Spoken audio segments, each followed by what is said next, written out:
South ఇండియాలోనే అతి తక్కువ ధరలకి రత్నాలను అందించే ఏకైక సంస్థ 6JVR. నమస్తే, వెల్కమ్ టు సుమన్ టీవీ. నేను మీ సాయి. ఆంధ్రప్రదేశ్లో ఇప్పుడు రిషికొండ అంశం అనేది పొలిటికల్ హీట్ని పెంచుతుంది. అంతకుముందు అది నిర్మించడానికి తలపెట్టినప్పుడే కొంత వివాదాస్పదంగా మారినటువంటి అంశం తాజాగా నిర్మాణం పూర్తయిపోయింది. ఆ బంగ్లాకు సంబంధించినటువంటి తాజాగా బయటకు వచ్చినటువంటి ఆ ప్యాలెస్లో ఉన్నటువంటి విజువల్స్ అనేటివి మరొక రాజకీయ అంశానికి తెరలేపాయి. ఇంతకీ ఆ ప్యాలెస్లో ఏముంది, ఎందుకు కట్టారు, ఇప్పుడు బయటకు వచ్చినటువంటి ఆ దృశ్యాలతో ఎందుకు ఈ పొలిటికల్ రచ్చ బయటికి వస్తుంది అనేటువంటి విషయానికి సంబంధించి మనం మాట్లాడదాం. మనతో పాటు Suman TV news chief editor Keshav గారు ఉన్నారు. కేశవ్ గారు నమస్తే. సో రిషికొండ ప్యాలెస్ మీద ఎందుకు అంత రాద్ధాంతం ఇప్పుడు కొనసాగుతుంది? అంటే ప్యాలెస్ పర్సనల్ ప్యాలెస్ అనుకున్నారా, లేకుంటే ప్రభుత్వం సంబంధించినటువంటి భవనం అనుకున్నారా? ఎందుకు ఇంత ఇష్యూ అవుతుంది? అది ఎట్లాగూ ప్రభుత్వానికి సంబంధించిందే కదా. రెండు రాజకీయ పార్టీల మధ్య జరుగుతున్నటువంటి యుద్ధంలో ఒకరి మీద ఒకరు పైచేయి సాధించేటువంటి క్రమంలో ఒకరు చేసిన తప్పుల్ని మరొకరు ఎంచి చూపించేటువంటి ప్రయత్నం చేస్తున్నారు. అమరావతి అంశం ప్రస్తావనకు వచ్చినప్పుడు రాజధాని అనగానే చంద్రబాబు నాయుడు గారు అక్కడ ఏదో ఒక లాబీ చేశారు అనేటువంటి అంశంతో గత ప్రభుత్వం అధికారంలోకి రాగానే ఒక హడావుడి చేసింది. ఇన్సైడర్ ట్రేడింగ్ అన్నారు, కోట్లు కొల్లగొట్టేశారు అన్నారు. సో ఇవన్నీ ఏంటంటే పాలసీ పరమైనటువంటి అంశాలు. ఇక్కడ వచ్చేసరికి ఏమంటే వ్యక్తిగతమైనటువంటి అంశాలు ఎక్కువ మేళవించి ఉన్నాయి కాబట్టి ఆ ప్రభుత్వ భవనాల మీద ప్రభుత్వ భవనాలు అవి జగన్ గారి భవనాలని అనట్లేదు, లేదా ఆయన భారతి గారి భవనాలని అనట్లేదు, లేదా వైఎస్ఆర్ ఫ్యామిలీ భవనాలని అనట్లేదు, ప్రభుత్వ భవనాలే. కానీ ప్రభుత్వ భవనాలు కట్టడానికి ఒక పద్ధతి, ఒక విధానం ఉంటుంది. అవన్నీ కూడా వైలేట్ చేశారనేది ఇక్కడ ప్రధానమైనటువంటి అభియోగం. ఇంకోటి ఏంటంటే అన్నిటికీ మించి రిషికొండ రిసార్ట్స్ అనేవి పర్యావరణ పరంగా కానీ టూరిజం పరంగా కానీ విశాఖకి ఒక ఐడెంటిటీ తెచ్చినటువంటి రిసార్ట్స్ అవి. గతంలో కూడా చాలా సందర్భాల్లో విశాఖలో స్టే చేసేటువంటి రిసార్ట్స్ కోసం చూసేటువంటి ఎవరైనా కానీ బీచ్ రిసార్ట్స్గా విశాఖలో ఉన్నటువంటి రిషికొండ రిసార్ట్స్కి ప్రత్యేకమైనటువంటి స్థానం ఉండేది. అంత పెద్ద రిసార్ట్స్ని కూలగొట్టి కట్టడం పైన చర్చ.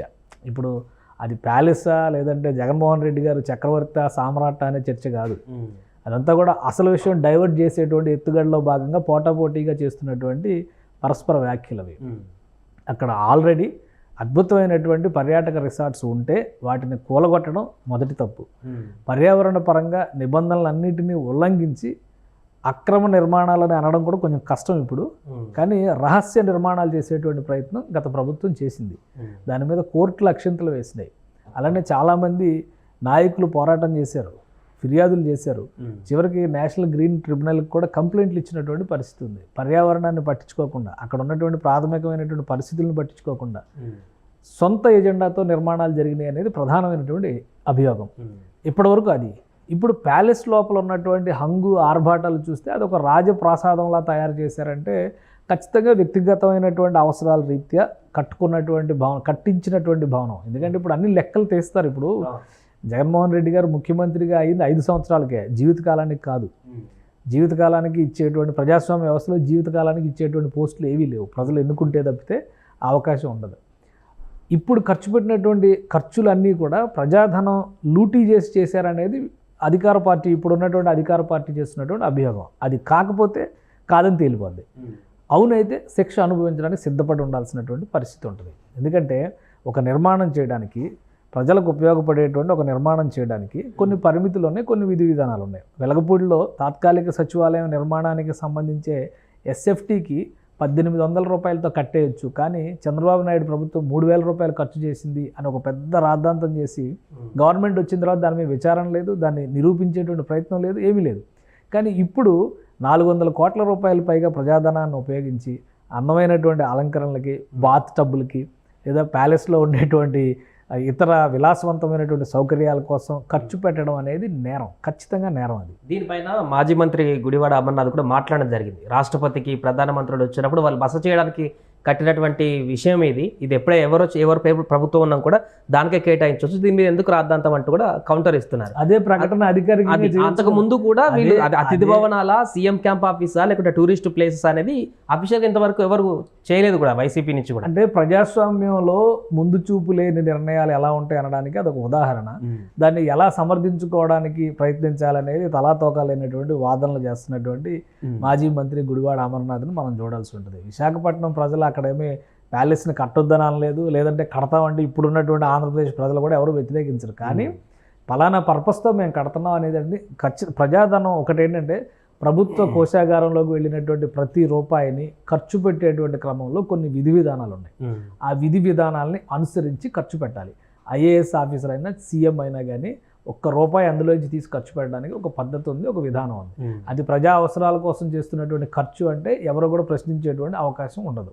అదే స్టేట్ గెస్ట్ హౌస్ కింద మేము కడుతున్నాం, అక్కడ రాష్ట్ర అతిథులుగా వచ్చేటువంటి వాళ్ళ కోసం లేదా పలానా పర్పస్తో ఆల్రెడీ ఫైనాన్స్ క్యాపిటల్ అనే ఆర్థిక రాజధాని అని 1995 నుంచి చంద్రబాబు నాయుడు చెప్తున్నారనేటువంటి మాట వైఎస్ఆర్సీపీ అధికారిక ట్విట్టర్లోనే ట్వీట్ చేశారు. అది కరెక్టే చెప్తున్నారు. చంద్రబాబు నాయుడు గారు అధికారంలోకి వచ్చిన 6 నెలలు బహుశా సంవత్సరం నుంచి హైదరాబాదు క్యాపిటల్గా ఉంటే ఫైనాన్షియల్ క్యాపిటల్గా ఇది మారుతుంది, వైజాగ్ తయారు చేస్తాం, టూరిజం హబ్గా వైజాగ్ను తయారు చేస్తాం, ఇలాంటివన్నీ చెప్తూనే వచ్చారు ఆయన. గత 2014లో అధికారంలోకి వచ్చినప్పుడు కూడా విశాఖపట్నం ఫైనాన్స్ హబ్ అవుతుంది, ఫార్మా హబ్ అవుతుంది అని చంద్రబాబు నాయుడు గారు స్వయంగా అనౌన్స్ చేశారు. అమరావతి రాజధాని అవుతుంది, రాయలసీమ మ్యానుఫ్యాక్చరింగ్ హబ్ అవుతుందని చెప్పని అక్కడ శ్రీ సిటీలో ఎలక్ట్రానిక్స్ పరిశ్రమలను తీసుకురావడం కానీ, కియా మోటార్స్ లాంటివి తీసుకురావడం కానీ అప్పటి నుంచే చెప్పారు. మరి మీరు 3 రాజధానుల ప్రస్తావన ఎందుకు చేశారు? ఆల్రెడీ చంద్రబాబు నాయుడు అదే చేస్తున్నారు కదా. మళ్ళీ ఏ ఉద్దేశంతో మీరు అమరావతిని 3 ముక్కలు చేయాలనేటువంటి నిర్ణయం తీసుకున్నారు? దీనిపైన రాజకీయంగా వీళ్ళు ఏం క్లారిటీ ఇవ్వలేరు. ఊరికే ఒకరి మీద ఒకరు విమర్శలు చేసుకోవడం తప్పితే పెద్ద ప్రయోజనం ఉండేటువంటి అంశం కాదు. కాకపోతే ఇప్పుడు అంత ధనాన్ని వెచ్చించాల్సినటువంటి అవసరం ఎంతవరకు ఉంది, దానిపైన ప్రభుత్వ నియమ నిబంధనలు ఏం చెబుతున్నాయి, దాన్ని మీరి ఖర్చు చేస్తే శిక్షలు ఎలా ఉండొచ్చు? తెలంగాణలో సెక్రటేరియట్ నిర్మాణం కోసం 600 కోట్ల రూపాయలు మాత్రమే మేము ఖర్చు చేస్తున్నాం, 600 కోట్ల రూపాయలతో అద్భుత భవనం నిర్మిస్తాం అనేటువంటి మాట కేసీఆర్ గారు ప్రకటించారు.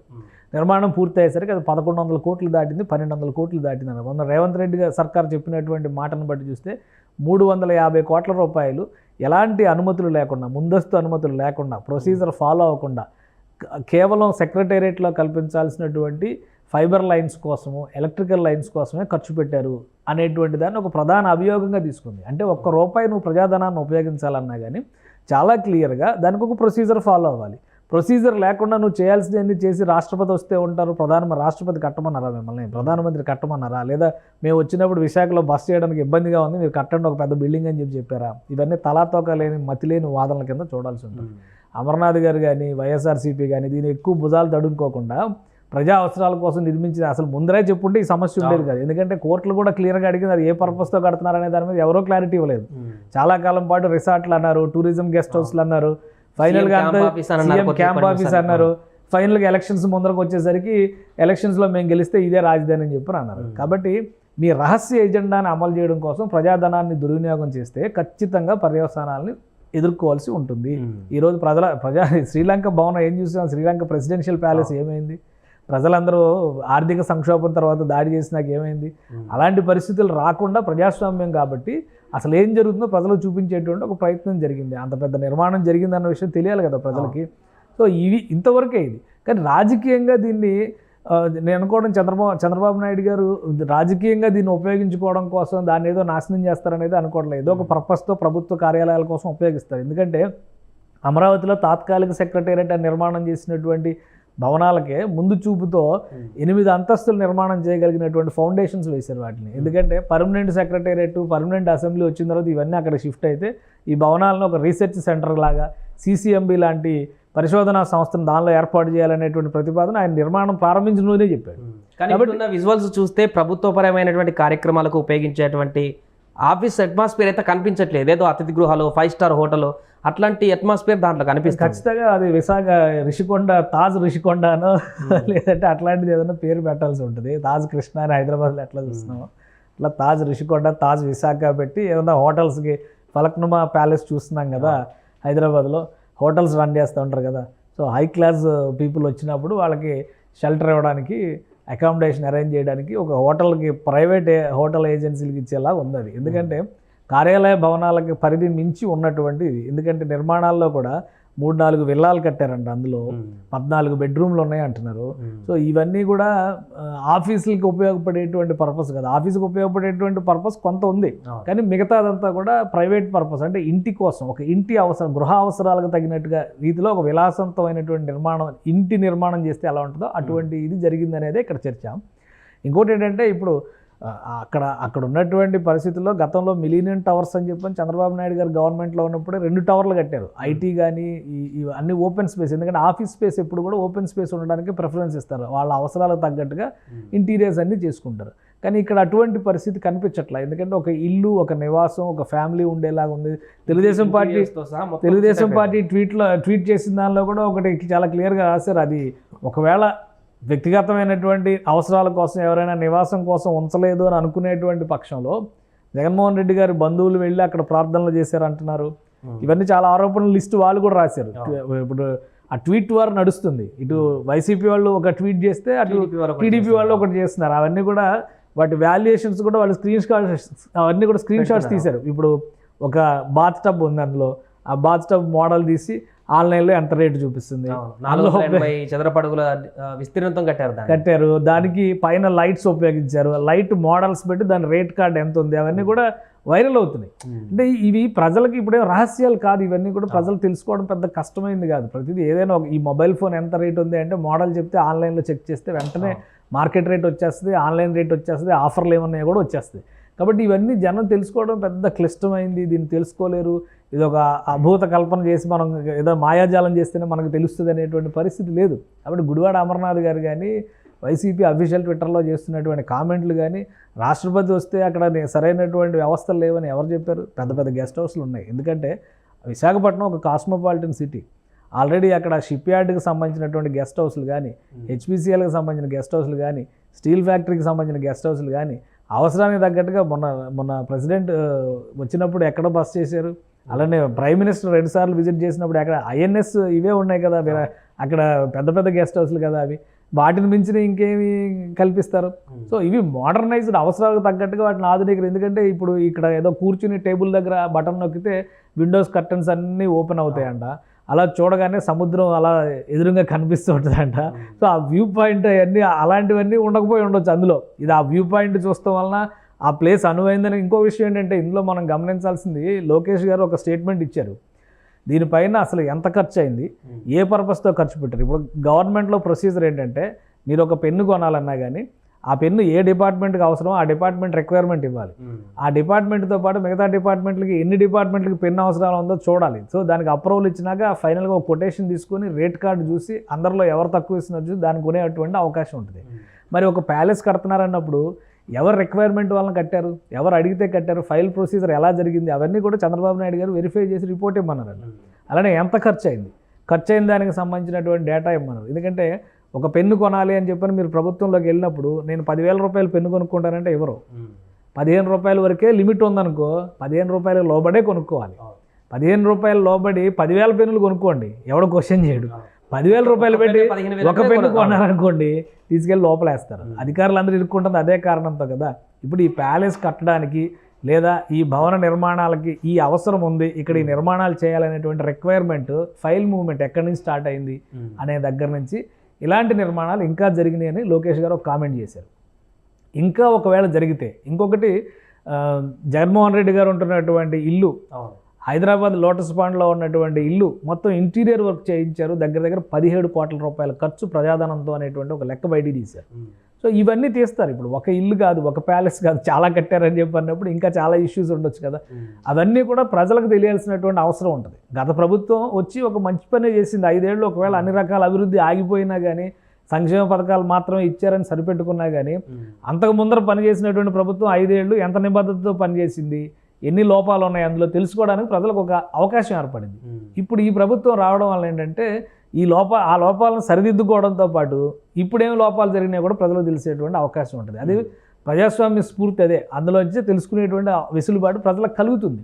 సో ఇవన్నీ చూసినప్పుడు ఇంకెన్ని వస్తాయి బయటికి అనేది కూడా ఇప్పుడు ఒక ఆశ్చర్యకరమైనటువంటి అంశంగా ఉంది. అలానే ఆంధ్రప్రదేశ్లో ఇప్పటికే ఆర్థిక భారంతో ఆంధ్రప్రదేశ్ ఇబ్బందులు పడుతున్నటువంటి తరుణంలో 100 కోట్ల రూపాయలు వెచ్చించి ఇలాంటి నిర్మాణాలు చేయడం అనేది రాష్ట్ర అవసరాలకి అవసరమా అనేది కూడా ఆలోచించుకోవాలి. ఒకవేళ రాజధాని అనేటువంటి అంశంపైనే చర్చ జరిగినప్పుడు ఒకటే పాయింట్ అందరూ చెప్తూ వచ్చారు, పదే 1,00,00,000 కోట్లు అన్నారు. 1,00,000 కోట్లు కాదు, 10,000 కోట్లు ఖర్చు పెడితే పనులు అవుతాయి అని చెప్పి అనేటువంటి మాట చాలామంది నిపుణులు చెప్పారు. ఎందుకంటే 3 దశల్లో రాజధాని నిర్మాణానికి ప్రణాళిక ఇచ్చారు. మాస్టర్ ప్లాన్ మొదటి పేజీలోనే ఉంటుంది. అది 3 దశల నిర్మాణానికి సంబంధించి 2050కి ఆంధ్రప్రదేశ్ రాజధాని ఎలా ఉండాలి అనే దాని మీద వాళ్ళు ఒక డేటా ఇచ్చారు. ఇంకా క్లియర్గా చెప్పాలంటే అమరావతిలో ఇప్పుడు ఎంతమంది జనం ఉన్నారు, అప్పటికి 35 లక్షల మంది జనాభా ఉండేలాగా ఆ నగరాన్ని తీర్చిదిద్దాలంటే 10 ఏళ్ల తర్వాత ఒక 35 లక్షల మంది నివాసయోగ్యమైనటువంటి నగరంగా దాన్ని తయారు చేయాలనేటువంటి ప్రణాళికతోనే అంత పెద్ద ప్లానింగ్ తయారు చేశారు.